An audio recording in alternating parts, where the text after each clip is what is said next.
Jesús es el camino, la verdad y la vida. Padre, conocimiento claro, conciso y preciso de entender.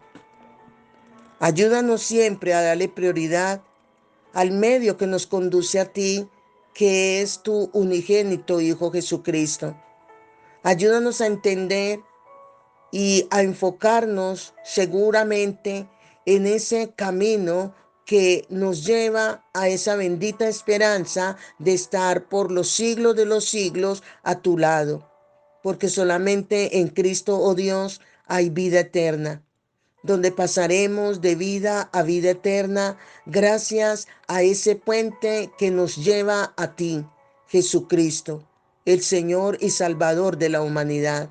Muchas gracias por el privilegio que tenemos de escuchar la voz de tu Espíritu Santo para entender, conocer y aplicar en nuestro estilo de vida la camaradería que se tiene contigo, Padre, que se tiene contigo, con Jesucristo, tu Hijo amado, del cual espiritual y posicionalmente estamos sentados juntamente con Él a tu diestra, Señor.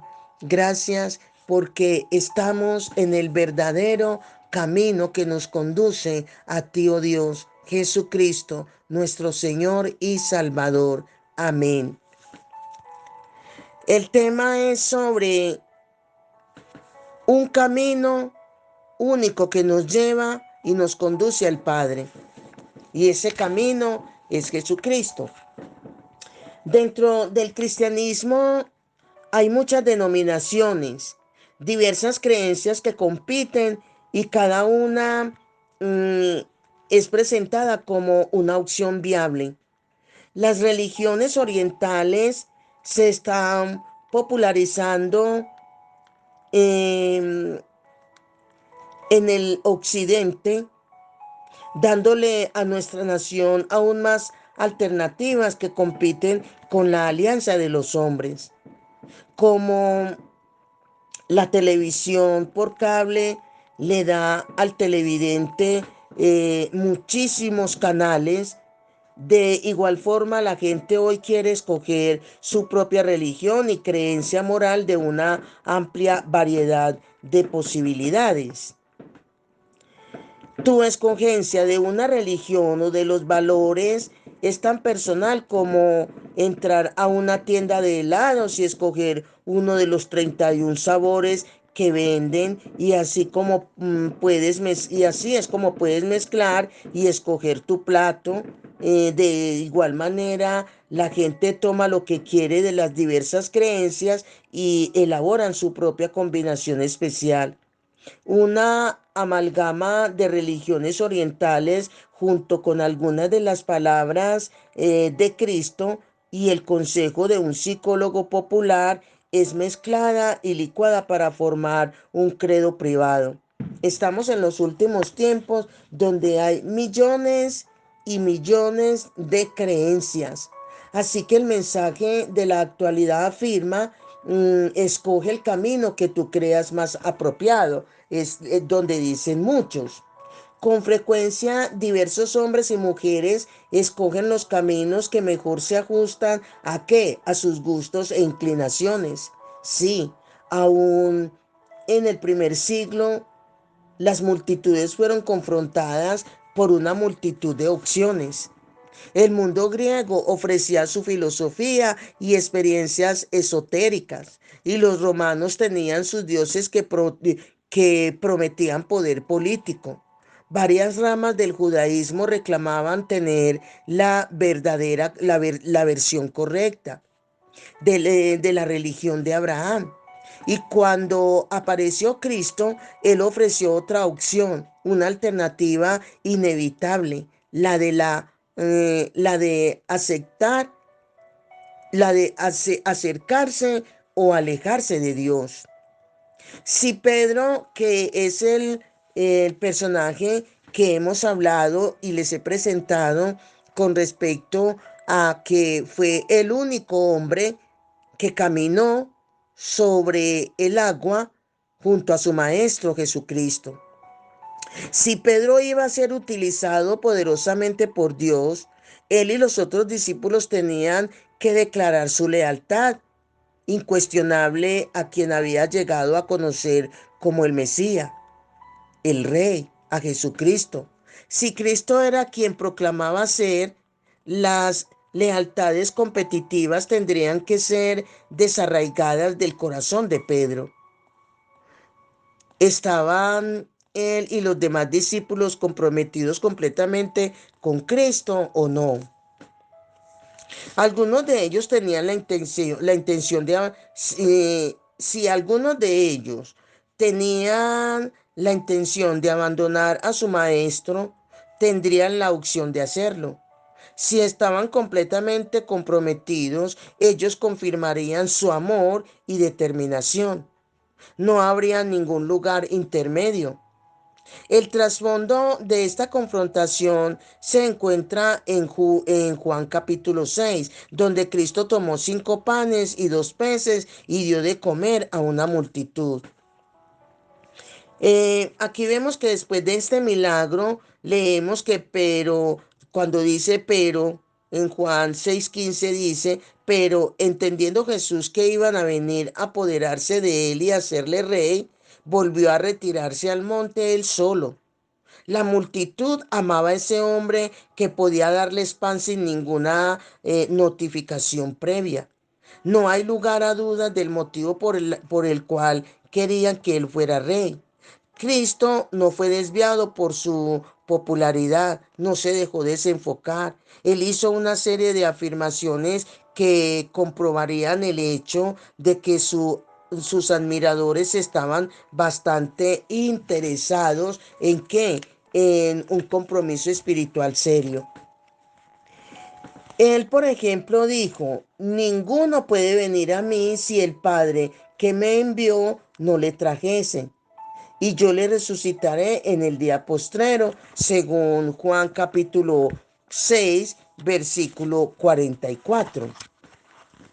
La gente estaba ofendida por la idea de que no podía llegar a Dios por sí misma.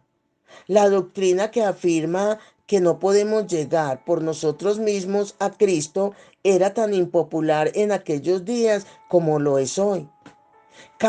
Hay muchísimas creencias y doctrinas de error.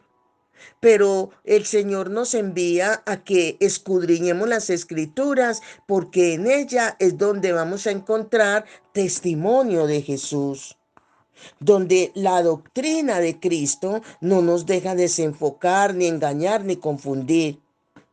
Para empeorar la situación, aquí Cristo hizo comentarios que eran aún más ofensivos.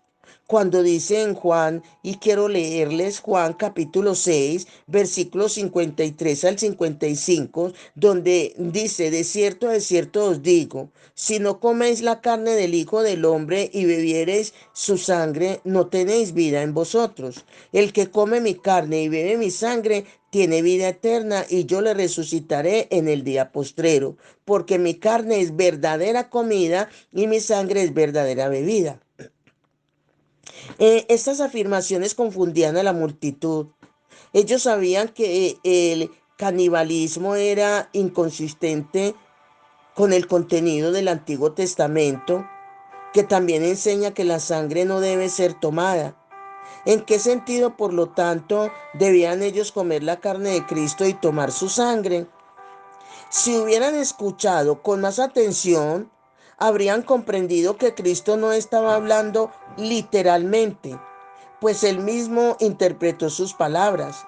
El que come mi carne, dice Jesús, y bebe mi sangre, en mí permanece y yo en él. Como me envió el Padre viviente y yo vivo por el Padre, asimismo el que me come, él también vivirá por mí. Juan capítulo 6, versículos 56 y 57. Cristo estaba hablando acerca de una relación con él basada en la fe. Así como él vivía y dependía de su Padre, nosotros también debemos vivir dependiendo de él. Eso es lo que significa comer su carne y beber su sangre. Lo que es el pan material al cuerpo es la unión con Cristo al alma.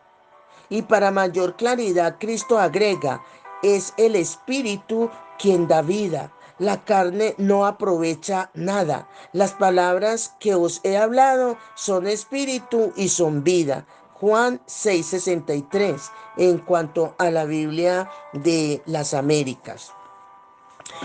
Eh, la multitud aquí habían seguido a Cristo porque Él era capaz de darles el pan material, pero ellos desdeñaban su insistencia de que el pan espiritual del cielo era importancia primaria.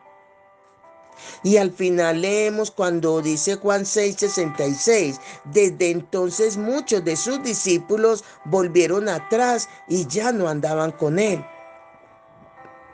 No podían aceptar que les enseñara acerca de la necesidad de recibir nutrición espiritual.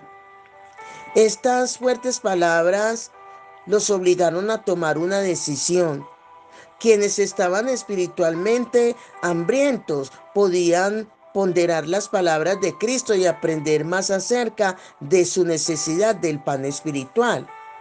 Aquellos que solo estaban interesados en el pan material se cansarían con esas profundas verdades espirituales. Por lo tanto, Cristo separó el grano de la maleza. Aunque Cristo sabía que muchos lo dejarían, de todos modos se sintió herido. Nunca aceptó el rechazo sin dolor. Isaías predijo, mm, Isaías 53:3. Nunca aceptó el rechazo sin dolor. Cuando Isaías predijo diciendo, despreciado y desechado entre los hombres, varón de dolores, experimentado en quebranto, y como que escondimos de él el rostro, fue menospreciado y no lo estimamos. El ser abandonado era difícil, puesto que sentía congoja emocional. Y en Isaías 53:4 dice que ciertamente llevó él nuestras enfermedades y sufrió nuestros dolores. Y nosotros le tuvimos por azotado, por herido de Dios y abatido. Jesús sintió pena, dolor y soledad. A medida que se dispersaba la desanimada y airada multitud, Jesús se dirigió a los 12 diciendo, ¿queréis acaso iros también vosotros? Juan 6:67.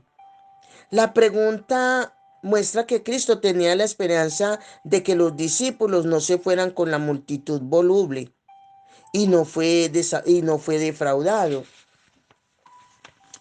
Pedro lanzó una pregunta que debería clavársele como una flecha en cada corazón humano.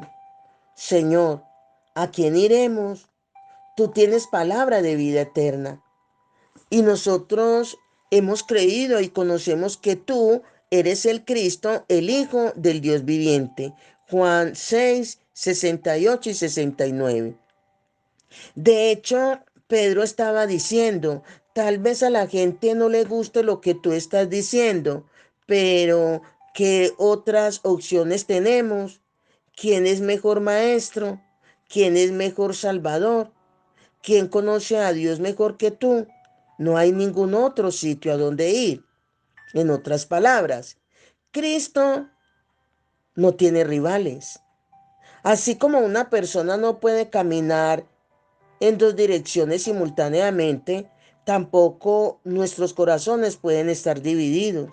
O estamos con Él o estamos con Satanás. Pero el único camino que nos lleva al Padre y con seguridad estamos firmes en una vida eterna, solamente es en Cristo Jesús.